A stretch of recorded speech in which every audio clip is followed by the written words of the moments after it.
Pues muchas gracias ya por invitarme a estas jornadas.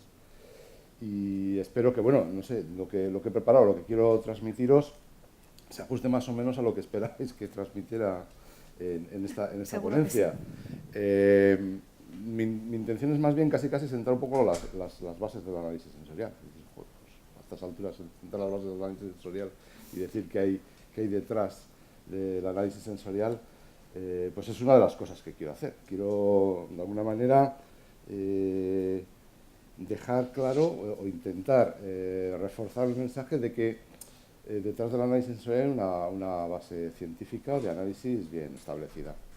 Hay más de 40 normas ISO técnicas en relación con el análisis sensorial, hay toda una serie de metodologías y de procedimientos que están perfectamente establecidos para hacer un buen uso del análisis sensorial. Ese era uno de los objetivos que quería conseguir. Otro de los objetivos sería, de alguna manera, claro, en muy poquito tiempo, intentar plasmar cuáles podrían ser las orientaciones que se puede hacer desde la industria alimentaria, sobre todo, para la utilización del análisis sensorial, de las posibilidades del análisis sensorial. Y finalmente, bueno, pues algún ejemplo de aplicación que nos pueda servir, haciendo referencia a los métodos y técnicas que hay actualmente, los métodos y técnicas de los que disponemos actualmente, pero que sin duda pues hay todo un movimiento de investigación en torno al desarrollo de nuevos métodos para facilitar más las cosas a la hora de hacer ese análisis sensorial.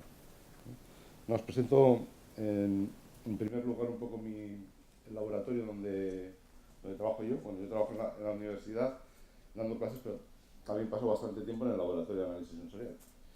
Este está en Vitoria y bueno, aquí estamos especializados sobre todo en lo que sería el desarrollo de métodos específicos para el control sensorial de productos de calidad diferenciada. Por ahí, por el año 2000 aproximadamente, nos contactó la Denominación de Origen Idiazábal para desarrollar una metodología específica para hacer el control sensorial del queso Idiazábal.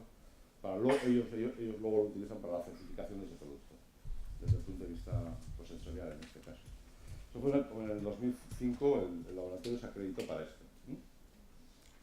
Ya en el año 2008 ampliamos el alcance de acreditación a los vinos, y incluimos dentro del alcance de acreditación una metodología para evaluar el control de calidad sensorial de los vinos tintos jóvenes de Rioja Alavesa. Ese momento fue un poco el primer laboratorio en España que incorporó dentro de un alcance de acreditación una metodología sensorial para vinos de algún tipo, en el 2008. Y más recientemente hemos incorporado un alcance más, que es la verificación y el control de calidad sensorial de los chacolís. El chacolí, que es vino blanco, hay 3 denominaciones de origen en el País Vasco y todas ellas están certificadas por un organismo de certificación, en este caso que es ASI. Aparte de eso, bueno, pues claro, en la universidad nos dedicamos a la formación, porque esto es algo que vino pues así como un poco como añadido, y claro, de alguna manera es una prestación de servicios, pero sobre todo lo que pues más hacemos es investigación, desarrollo específico de trabajos a nivel sectorial, a nivel de industria, lo que fuere, transferirlos y abiertos a la formación también, como no puede ser de otra manera, en la universidad. ¿Vale? Me he comentado que, bueno, además del grupo, el laboratorio que es la SEU, estoy integrado dentro de un grupo multidisciplinar que se llama LACTICER, un grupo consolidado dentro de la universidad. Que trabajamos sobre todo con productos, con calidad de productos de origen animal, en este caso. Bueno, después de esta presentación voy al tema. Lo primero que había pensar era definir la propia ciencia de la que estamos hablando, porque vamos, y otros puntos que detrás hay una disciplina científica, con lo cual vamos a definirla. La tenéis ahí. La ciencia sensorial le podríamos quitar de los alimentos y quedarnos con ciencia sensorial solamente porque es aplicable a cualquier producto que nos traslade algún tipo de estímulo. Nosotros podemos aplicar la ciencia sensorial. Sería la manera de identificar, medir, interpretar y comprender las respuestas humanas a los estímulos percibidos por los cinco sentidos. Eso es una definición evidentemente clara. Entonces, como toda ciencia, pues tiene sus técnicas, tiene sus métodos, metodología.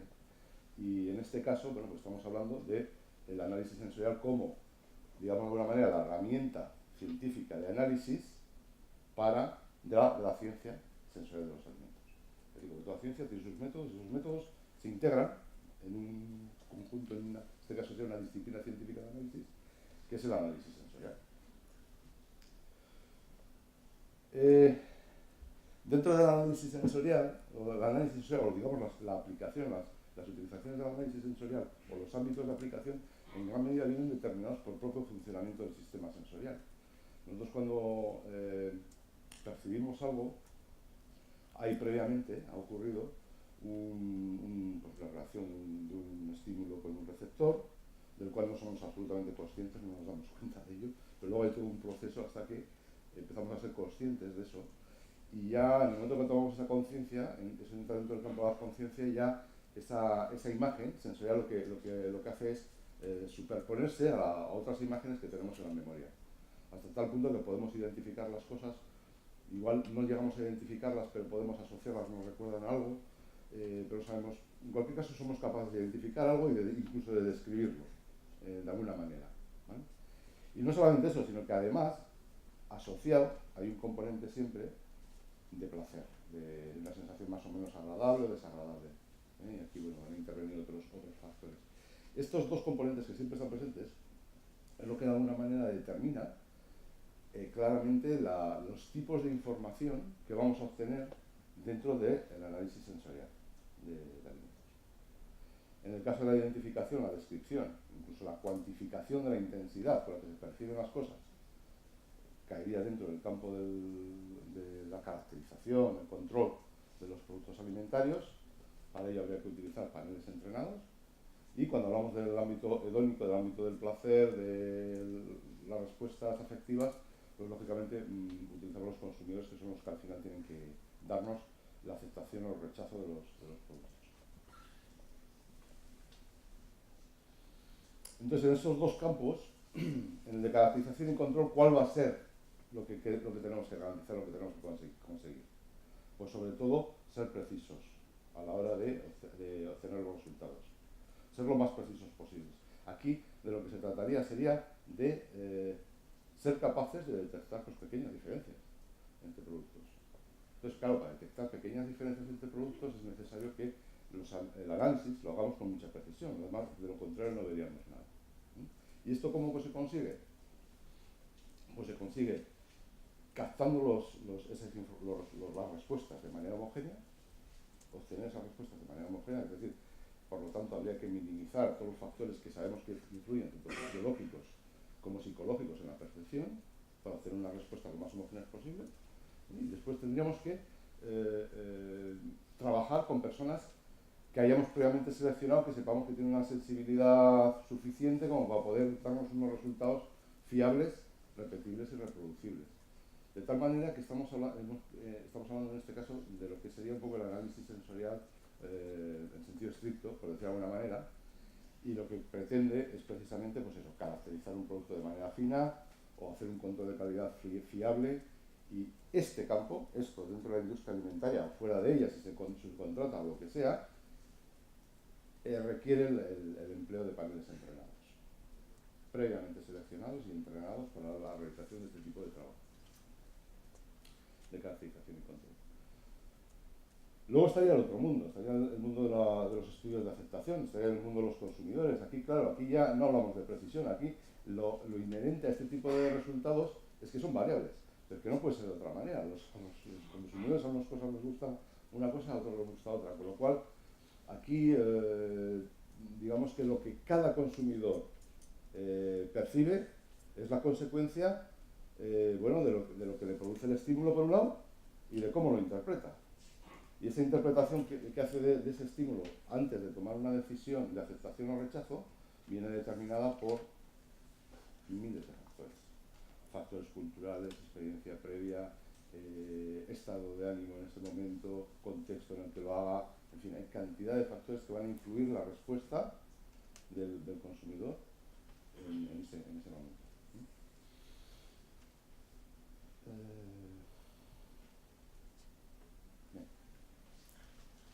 Por lo tanto, podríamos situar la ciencia sensorial en, relacionada tanto con las ciencias naturales, como con las ciencias del comportamiento humano. Ya veis que está ahí un poco en el nexo de unión. Está ahí, o sea, con ciencias naturales se pueden trabajar solo y podemos caracterizar productos. Con técnicas de marketing o de psicología o podemos estudiar comportamiento humano por sí solo, ¿eh? Pero ninguna de las dos nos permite obtener respuestas a partir de estímulos en la interacción alimento-persona. La única ciencia que nos permite esto es precisamente la ciencia sensorial, ¿vale? Entonces la situamos ahí. Y ya lo demás pues va a depender de lo que queramos investigar, de lo que queramos saber y conocer. Por ejemplo, nos pueden interesar las respuestas sensoriales, que yo creo que es lo que vamos a hablar sobre todo, ¿no? Nos pueden interesar este tipo de respuestas sensoriales, pues para hablar de los perfiles, para hablar de la huella sensorial, con idea de relacionarlo con datos de tipo químico, físico, para determinar pues, la influencia de las materias primas, del procesado, etcétera, en las características orgánicas. Yo creo que sobre todo la mesa redonda va a ir por ahí, ¿no? Esa puede ser una, y otra puede ser el otro campo que nos puede interesar estudiar a los consumidores. Nos interesa estudiar las respuestas afectivas, con lo cual ahí tendremos que ya incorporar otro tipo de variables de los consumidores que nos permitan conocerlos, nos permitan segmentarlos, estructurarlos, para ya pues, establecer estrategias ya de marketing y de comunicación. Objetivos un poco distintos, pero dependiendo de qué tipo de objetivo tengamos, pues avanzaríamos en una o en otra. En cualquier caso, ya veis que es una disciplina que, dado pues que tiene que estar relacionada con otras, para llegar a interpretar y comprender, ya sean las diferencias en los productos, en esta rama de la izquierda, ya sean las diferencias en los productos alimentarios como las diferencias entre los consumidores, es necesario trabajar con un enfoque multidisciplinar.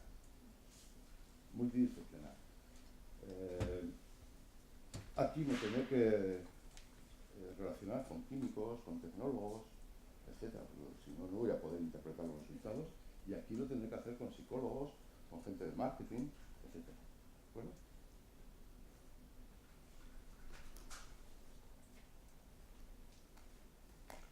Por lo tanto, si podemos clasificar un poco la aplicación del análisis sensorial en la industria alimentaria, ¿qué dos grandes objetivos nos podemos plantear? Por un lado sería, vale, pues nuestro interés es analizar el producto. Una sería analizar el producto. ¿Para qué?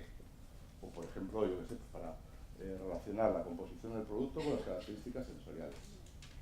Que es una de las que de alguna manera se quiere pretender, aunque a mí me parece quizás vaya a ser difícilmente poder sustituir la análisis de composición a la percepción sensorial, porque los factores psicológicos que intervienen en la percepción, esos no se tienen en cuenta al hacer el análisis químico. Nos puede interesar, la industria alimentaria puede interesar muchísimo estudiar factores de tipo genético, dependiendo en qué sector. Si hablamos de razas animales o de factores de tipo genético, ambientales, tecnológicos, ¿no? Que confluye la tecnología en las propiedades organolépticas de los productos, ¿vale? O simplemente pues, para decir, bueno, pues mi producto con relación a la competencia, ¿qué diferencias organolépticas existe con respecto a la competencia? Para esto se requiere, por eso, relacionar datos sensoriales con variables de otro tipo, físicas y químicas. Vale, el otro enfoque o el otro objetivo podría ser ya no analizar el producto, sino que se trataría de analizar en realidad el consumidor, al consumidor que nos dirigimos o nos queremos dirigir. Aquí tenemos el consumidor que nos va a dar fundamentalmente, que luego vamos a ver que hay algunas técnicas que están un poco a caballo, entre una cosa y otra, pero normalmente recogemos respuestas de tipo afectivo, gónico, de placer o de desagrado. Ya sabemos que esto pues, está influido por cantidad de variables. He puesto algunas, no sé, por ejemplo, la situación en el entorno en el que se consuma. No es lo mismo consumirlo aquí en esta sala que en un laboratorio donde lo hacemos nosotros, que es el peor sitio donde se puede hacer una prueba de consumidores, o hacerlo en casa, que es donde realmente habría que hacerlo, pero es más difícil controlar. Con lo cual, bueno, pues ahí está un poco la polémica, ¿no? Evidentemente, todos los factores culturales que puedan influir, de esa experiencia previa, de hábitos familiares, pues todo eso condiciona muchísimo la respuesta en ese momento. La marca, la información, en fin, todos esos factores se integran en esa interpretación que hace el consumidor en el momento determinado. Esos consumidores, los podemos seleccionar en base a datos de tipo sociodemográfico, como queramos, y establecer segmentos de consumidores. ¿Vale? Hay una posibilidad de relacionar estos dos tipos de información que os he comentado. Por un lado, la sensorial procedente del análisis de producto y la hedónica procedente de los consumidores, que sería construir una técnica estadística que son los mapas de preferencias. En los mapas de preferencias en realidad se están relacionando datos obtenidos a partir de un panel entrenado, es decir, de caracterización, con datos obtenidos de respuestas afectivas por parte de los consumidores. De tal manera que tenemos un plot, tenemos una imagen sensorial donde están distribuidos los productos y luego los consumidores, un montón de puntos de consumidores alrededor, y podemos identificar que hay consumidores, por ejemplo, que no les gusta ningún producto.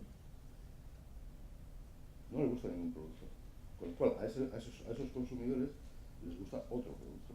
¿Qué producto? Pues no está, aquí no estaba. Con lo cual estamos identificando la posibilidad de nuevos nichos de mercado, claro, porque esos consumidores después los podemos identificar. ¿Quiénes son? Tenemos todos los datos, con lo cual podemos ver si se ha puesto algún tipo de perfil concreto, etc. Desarrollo de nuevos productos o optimización de productos. ¿Vale? Ya veis que para esto, desde luego, que quieras analizar los consumidores, también es necesario tener las características del producto desde el punto de vista de la huella sensorial o el perfil, pues bien establecido para conocer qué es lo que es. Bueno, como me estoy enrollando, que es normalmente lo que suelo hacer, os presento esta figura que yo creo que es bastante interesante para justificar por qué no es suficiente con hacer marketing, por ejemplo. Sé que hay mucha gente de marketing. Y hay que tener en cuenta el producto.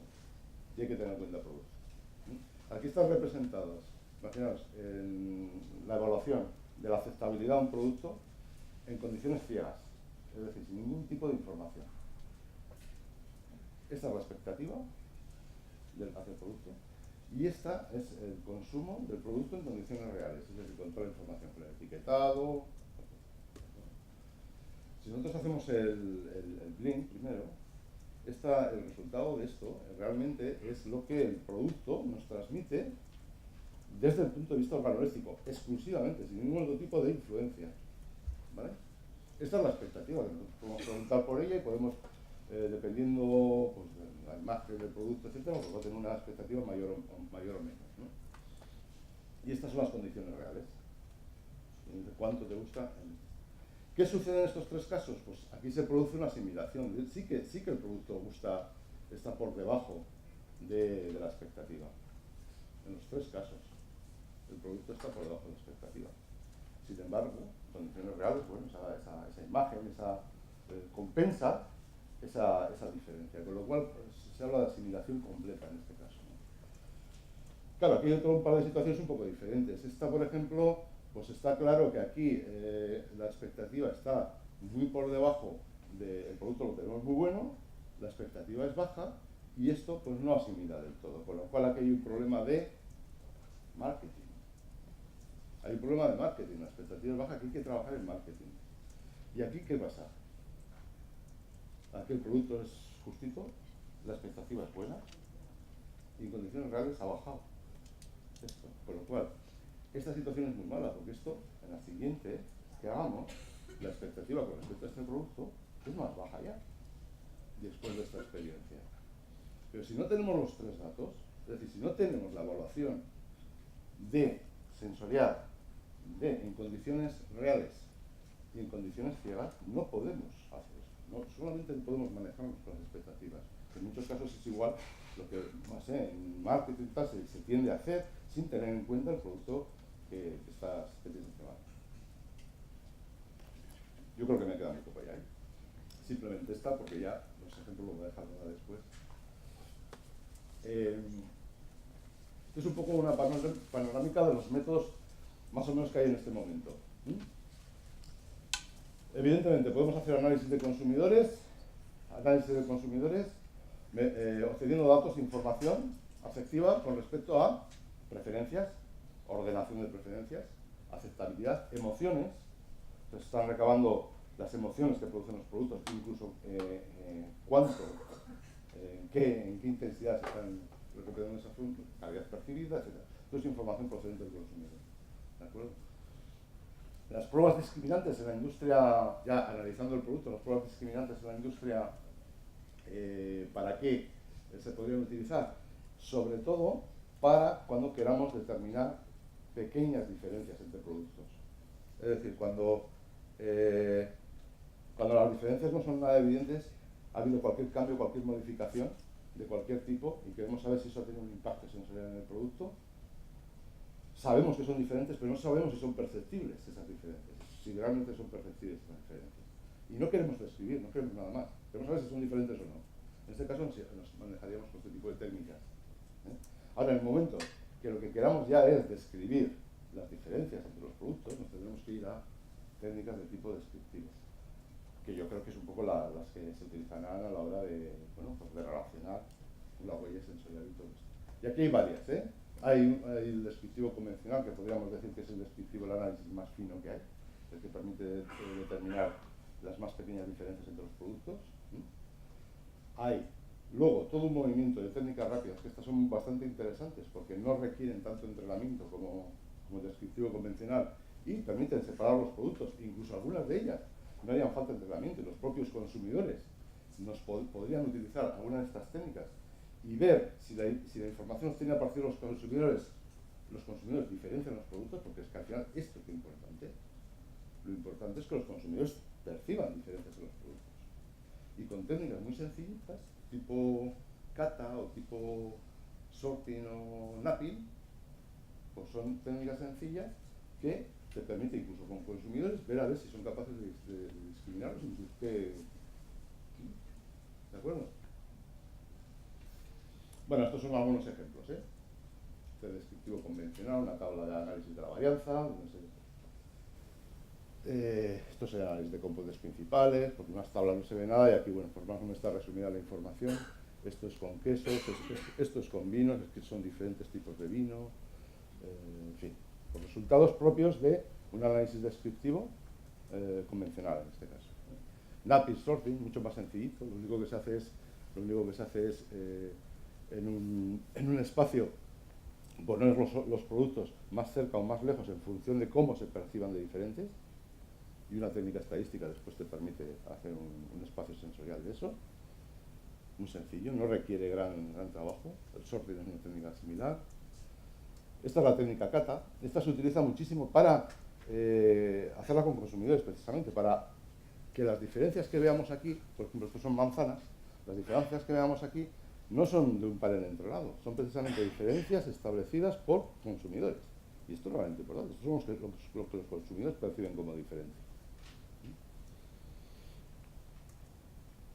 Suficiente. Y este es otro tipo de perfiles. Hasta ahora todos esos perfiles que os he comentado son perfiles estáticos, digamos. Independientemente de cuando los percibas, tú estableces la intensidad con la que percibes esos atributos. Pero no tienes en cuenta el tiempo en el que los percibes. Hay perfiles de tipo dinámico, como es este, un perfil de tipo dinámico que en algunos casos puede interesar a la industria alimentaria establecer perfiles de este tipo, que es, digamos, la característica que domina en el tiempo. Es una de las técnicas. O una característica concreta solamente. Nosotros hace poco hicimos un trabajillo con las salinas reñanas, y es increíble cómo la sal, dependiendo de la estructura geométrica que tenga, pues puede variar tanto la intensidad con la que se percibe inicialmente como la evolución posterior. No sé,